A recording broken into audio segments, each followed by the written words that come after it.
Hello friends, ಈ videos ನಿಮಗೆ ಇಷ್ಟವಾದರೆ ಲೈಕ್ ಮಾಡಿ, ಶೇರ್ ಮಾಡಿ, ಸಬ್ಸ್ಕ್ರೈಬ್ ಮಾಡಿ. ಇವತ್ತಿನ ವಿಡಿಯೋಸ್ ರಾಘವೇಂದ್ರರವರ ಗಾಯತ್ರಿ ಮಂತ್ರ. ಈ ಒಂದು ಮಂತ್ರವನ್ನು ಭಕ್ತಿಯಿಂದ ಪಠಿಸಿದರೆ ಸಾಕ್ಷಾತ್ ಗುರುರಾಯರು ನಿಮ್ಮ ಕನಸಿನಲ್ಲಿ ಬಂದು ನಿಮ್ಮ ಕಷ್ಟಗಳನ್ನು ಬಗೆಹರಿಸುತ್ತಾನೆ. ಇದು ಸತ್ಯ. ಮಹಾಮಹಿಮಾ ಗುರುಗಳು ಮತ್ತು ಜೀವಂತ ದೇವರು. ಗುರು ರಾಘವೇಂದ್ರರವರ ಆರಾಧ್ಯ ದೈವ ಮೂಲರಾಮ ಅಂದರೆ ಮಹಾವಿಷ್ಣು. ಜೀವನದಲ್ಲಿ ಎಂತಹ ಕಷ್ಟಗಳೇ ಬಂದರೂ ಶ್ರೀ ಗುರುರಾಯರ ಸ್ಮರಣೆ ಮಾಡಿ, ತಕ್ಷಣವೇ ಕಷ್ಟಗಳು ಮಂಜಿನಂತೆ ಕರಗುವುದು. ಗುರುರಾಯರನ್ನು ನೆನೆಯಲು ಹಲವಾರು ಮಂತ್ರಗಳಿವೆ. ಅದರಲ್ಲಿ ರಾಘವೇಂದ್ರ ಗಾಯತ್ರಿ ಮಂತ್ರವು ತುಂಬ ಶ್ರೇಷ್ಠವಾದ ಮಂತ್ರವಾಗಿದೆ. ರಾಘವೇಂದ್ರ ಗಾಯತ್ರಿ ಮಂತ್ರವನ್ನು ದಿನಕ್ಕೆ 1 ಬಾರಿ, 3 ಬಾರಿ, 5 ಬಾರಿ, 9 ಬಾರಿ, 21 ಬಾರಿ ಜಪಿಸಬಹುದು. ರಾಘವೇಂದ್ರ ಗಾಯತ್ರಿ ಮಂತ್ರವನ್ನು ಪಠಿಸಲು ಕೆಲವು ನಿಯಮಗಳಿವೆ.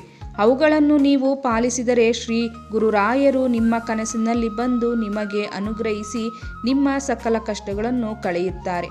ಆ ಗಾಯತ್ರಿ ಮಂತ್ರವನ್ನು ಪಠಿಸಲು ದಿನವೂ ಆಗಲಿಲ್ಲವಾದರೂ ಗುರುರಾಯರ ವಿಶೇಷ ದಿನವಾದ ಗುರುವಾರ ಪಠಿಸಬಹುದು. ನೀವು ಇದನ್ನು 48 ದಿನಗಳು ಪಠಿಸಬೇಕು.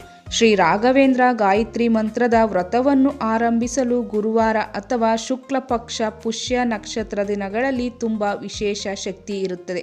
ಆ ದಿನದಲ್ಲಿ ಶುರು ಮಾಡಿದರೆ ನಿಮಗೆ ಒಳ್ಳೆಯದಾಗುವುದು. ಗಾಯತ್ರಿ ಮಂತ್ರ. ಓಂ ವೆಂಕಟನಾಥಾಯ ವಿದ್ಮಹೇ ಸಚ್ಚಿದಾನಂದಾಯ ಧೀಮಹಿ ತನ್ನೋ ರಾಘವೇಂದ್ರ ಪ್ರಚೋದಯಾತ್. ಓಂ ವೆಂಕಟನಾಥಾಯ ವಿದ್ಮಹೇ ತಿಮ್ಮಣ್ಣ ಪುತ್ರಾಯ ಧೀಮಹಿ ತನ್ನೋ ರಾಘವೇಂದ್ರ ಪ್ರಚೋದಯಾತ್. ಓಂ ಪ್ರಹ್ಲಾದಾಯ ವಿದ್ಮಹೇ ವ್ಯಾಸರಾಜಾಯ ಧೀಮಹಿ ತನ್ನೋ ರಾಘವೇಂದ್ರ ಪ್ರಚೋದಯಾತ್. ಈ ವಿಡಿಯೋಸ್ ನಿಮಗೆ ಇಷ್ಟವಾದರೆ ಲೈಕ್ ಮಾಡಿ, ಶೇರ್ ಮಾಡಿ, ಸಬ್ಸ್ಕ್ರೈಬ್ ಮಾಡಿ. Thank you.